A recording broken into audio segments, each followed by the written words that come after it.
Hello students, मैं कपिल कुमार शर्मा एक बार फिर आप लोगों के सामने एक नई वीडियो लेकर आया हूं। और ये वीडियो भी मेरी उत्तर प्रदेश स्पेशल सीरीज़ से जुड़ी हुई है। मैं इस पॉइंट को यहाँ पर लिख देता हूँ कि आज की वीडियो उत्तर प्रदेश से ही जुड़ी हुई होगी। इस वीडियो से पहले मैंने अनुसूचित जाति के संबंध में कुछ विशेष बातों को आपसे शेयर किया था, लेकिन आज की वीडियो में मैं अनुसूचित जाति से कुछ अलग हटकर बात करना चाहता हूँ। आज की वीडियो मेरी उत्तर प्रदेश के कुछ विशेष नगरों के संबंध में है और ऐसे नगर जो किसी विशेष नदी के तट पर स्थित हैं। कभी कभी प्रतियोगिता प्रश्न में सीधे सीधे प्रश्न पूछा जाता है कि कौन सा नगर किस नदी के तट पर स्थित है। तो आज की जो मेरी हेडिंग होगी वो हेडिंग क्या होगी? वो हेडिंग होगी नदियों के तट पर स्थित नगर, या हम कह सकते हैं नदियों के तटवर्ती नगर। नदियों के तटवर्ती नगर, ऐसे नगर जो नदियों के तट पर स्थित हैं। तो सबसे पहले नगर के रूप में मैं बात करना चाहूँगा। अगर मैं पूर्ण रूप से बात करूँ तो मैं सबसे पहले बात करूँगा देश की सबसे बड़ी नदी गंगा नदी के तट पर। यहाँ मैं नदी को पहले लिख रहा हूँ और मैं ये बताने की कोशिश करूँगा कि गंगा नदी के तट पर कौन कौन से नगर स्थित हैं। सबसे पहले मैं बात करता हूँ, एक स्थान है शेरपुर। और ये शेरपुर कहाँ है? ये बलिया ज़िले में स्थित है और ये शेरपुर गंगा नदी के तट पर स्थित है। इसके बाद मैं बात करता हूँ ज़िला गाजीपुर की, गंगा नदी के तट पर स्थित है। इसके बाद मैं बात करता हूँ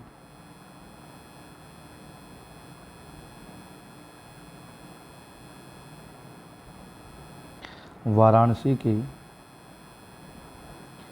जिन जिन नगरों के मैं नाम लिख रहा हूँ वो सब नगर गंगा नदी के तट पर स्थित हैं। यहाँ एक स्थान, जैसे मैं बात करूँ सिरसा, एक स्थान है और ये कहाँ पर स्थित है? इलाहाबाद में। ये भी गंगा नदी के तट पर स्थित है।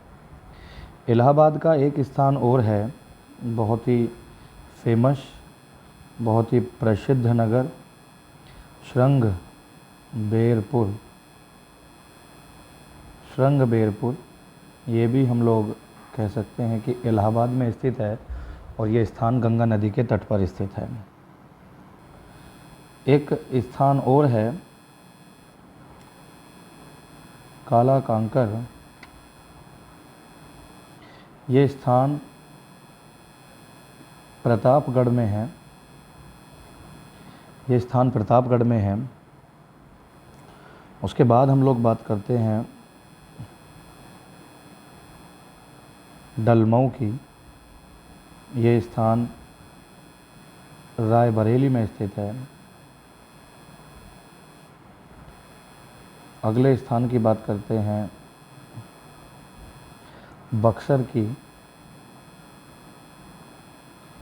ये स्थान उन्नाव में है।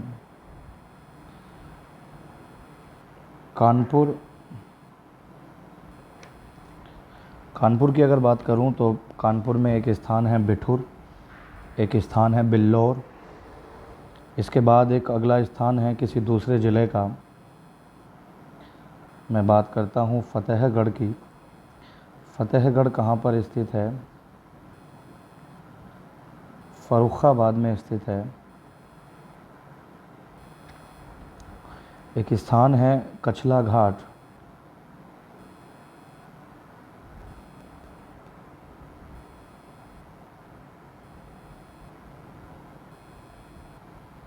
कचला घाट नामक स्थान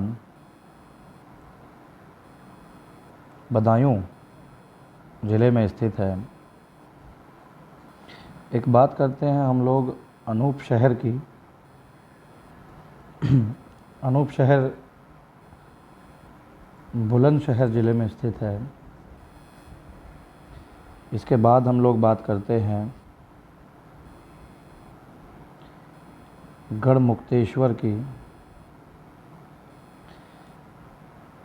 ये स्थान जिला हापुड़ में स्थित है। लगभग हम कह सकते हैं कि 26 नगर ऐसे हैं जो गंगा नदी के तट पर स्थित हैं। उत्तर प्रदेश के 26 नगर गंगा नदी के तट पर स्थित हैं। वीडियो को ज़्यादा बड़ा ना करके मैं अपने अगले पॉइंट की तरफ बढ़ता हूँ। एक गंगा की सहायक नदी की बात करें अगर हम, तो हम कह सकते हैं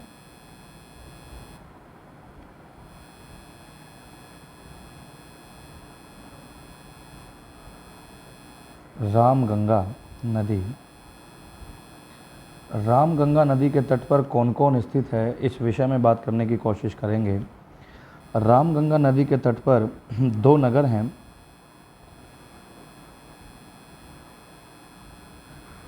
एक तो है मुरादाबाद और एक है बरेली। ये 2 नगर रामगंगा तट पर स्थित हैं। अपने तीसरे पॉइंट की तरफ बढ़ते हैं। हम बात करते हैं, महत्वपूर्ण नदी है प्रदेश की यमुना के तट पर। अगर हम बात करें यमुना नदी के तट पर कौन कौन से नगर स्थित हैं, तो लगभग मैं आपको सीधा सीधा आंसर बताता हूं कि ऐसे 10 नगर हैं जो यमुना नदी के तट पर स्थित हैं। और ये कौन कौन से नगर हो सकते हैं।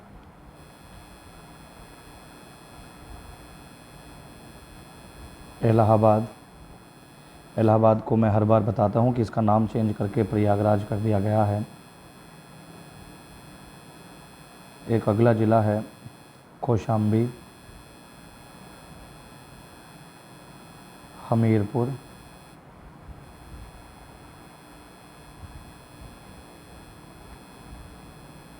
इटावा, कालपी,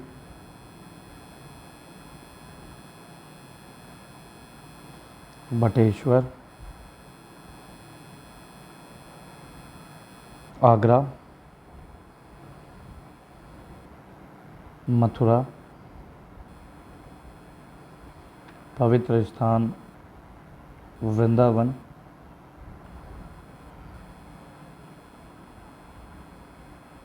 बागपत।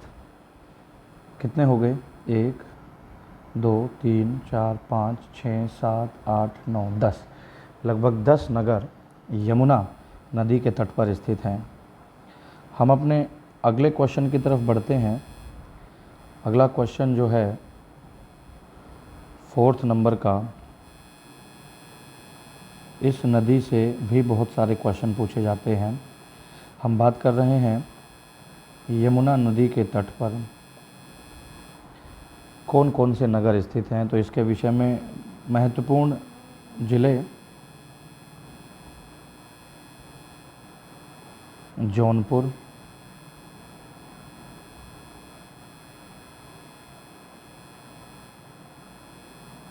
सुल्तानपुर,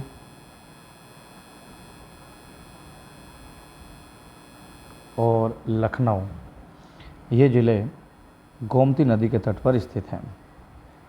इसके बाद हम अपने अगले प्रश्न की तरफ बढ़ते हैं और अगला प्रश्न है कौन सी नदी के बारे में बात करेंगे।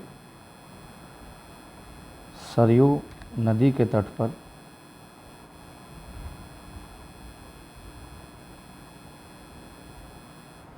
कौन कौन से नगर स्थित हैं। तो सबसे पहले पवित्र स्थान अयोध्या की बात करते हैं। इसके बाद एक स्थान है गोला, इसके बाद एक स्थान है बरहलगंज। ये तीनों स्थान सरयू नदी के तट पर स्थित हैं। ये सरयू महोत्सव अयोध्या में मनाया जाता है। इससे पहले वाली वीडियो में मैंने महोत्सव के बारे में आपको बहुत कुछ बातें बताई थी। उम्मीद करता हूँ कि आपने उसे ध्यान से देखा होगा। इसके बाद मैं एक नदी के विषय में और बात करता हूँ, और वो नदी है राप्ती नदी। और राप्ती नदी के तट पर कौन कौन से नगर स्थित हैं, या कौन से नगर पर इन नदियों के तट लगते हैं। तो इसमें एक नगर है गोरखपुर और एक नगर है बरहज। ये दोनों नगर राप्ती नदी के तट पर स्थित हैं। अगला जो क्वेश्चन होने वाला है थोड़ा सा डिफरेंट है। क्वेश्चन नंबर 7 की बात करें तो हम बात करते हैं वरुणा और 80 नदियों के बीच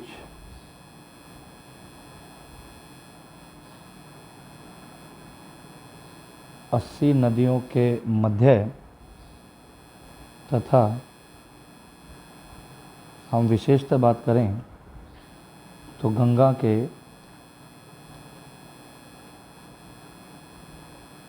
बाएं तट पर। वैसे मैं नदियों के विषय में एक अलग से वीडियो बनाऊंगा कि कौन सी नदी प्रदेश के किस हिस्से में प्रवेश करती है और किस हिस्से में जाकर समाप्त हो जाती है। इस वीडियो के बाद मुझे लगता है कि मुझे वो वीडियो बनानी होगी जिससे आप लोगों की थोड़ी जानकारी में वृद्धि हो सके। तो वरुणा और 80 नदियों के मध्य और गंगा के बाएं तट पर एक ही नगर स्थित है जिसका नाम है वाराणसी। घाटों के लिए मशहूर है, बहुत सारे घाट हैं, और गंगा नदी के बाएं तट पर स्थित है वाराणसी नगर। इसके बाद हम बात करते हैं 8वें नंबर की, कि 8वें नंबर पर हमारा कौन सा नगर है या कौन सी नदी है। तो हम बात करते हैं अब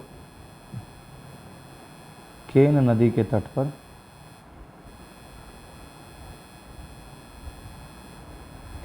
केन नदी के तट पर यदि हम बात करें तो एकमात्र जो ज़िला है वो है बांदा ज़िला। इससे अगले क्वेश्चन की यदि हम बात करें तो आप विस्तार से समझ पाएंगे। एक नदी है, फेमस नदी है बेतवा नदी, और इसके तट पर कौन सा नगर स्थित है। तो हम कह सकते हैं हमीरपुर ज़िला स्थित है। हम अपने अगले क्वेश्चन की तरफ बढ़ते हैं, और अगला क्वेश्चन क्या कहता है। एक नदी है मंदाकिनी।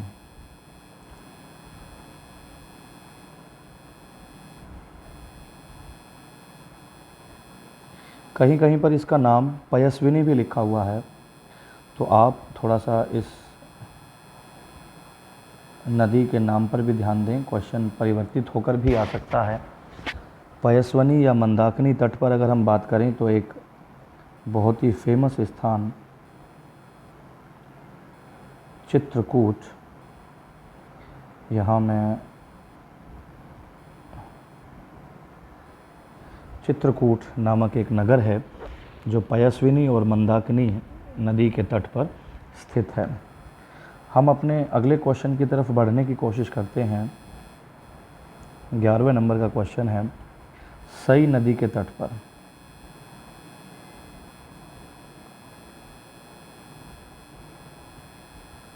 सई नदी तट पर यदि हम बात करें और इसके आंसर की बात करें कि इस पर कौन सा नगर स्थित है, तो हम बात कर सकते हैं एक महत्वपूर्ण ज़िला प्रतापगढ़। हम बात करते हैं अपने अगले प्रश्न की ओर। अगला जो प्रश्न है, अगली जो नदी है वो है सोन नदी तट पर। सोन नदी तट पर अगर हम बात करें तो इसके नाम से ही फेमस है ये। और यहाँ कौन सा ज़िला आता है? सोनभद्र नामक ज़िला इस नदी के तट पर स्थित है। उम्मीद करता हूँ कि ये जानकारी आप लोगों के लिए बहुत ही फ़ायदेमंद साबित होगी। एक नदी के विषय में पहले भी बात हुई है, अभी थोड़ी देर पहले, रामगंगा। इसे हम कहीं कहीं पर रथ वाहिनी भी कहते हैं। और इस तट पर कौन सा नगर स्थित है तो हम बात करते हैं मुरादाबाद नगर की। और अंत में एक क्वेश्चन की बात और करूँगा।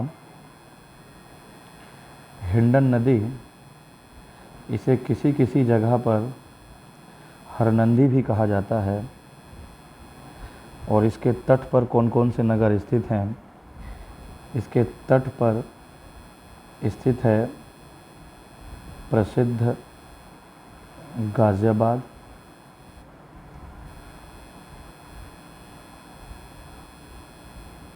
नोएडा और ग्रेटर नोएडा। ये तीनों नगर हिंडन नदी के तट पर स्थित हैं। मैंने कहा था कि वीडियो को ज़्यादा बड़ी ना कर मैं जल्दी ही इन क्वेश्चन को ख़त्म करने की कोशिश करूंगा। और उम्मीद करता हूं कि आप लोगों के लिए ये सारी जानकारी फ़ायदेमंद साबित होगी।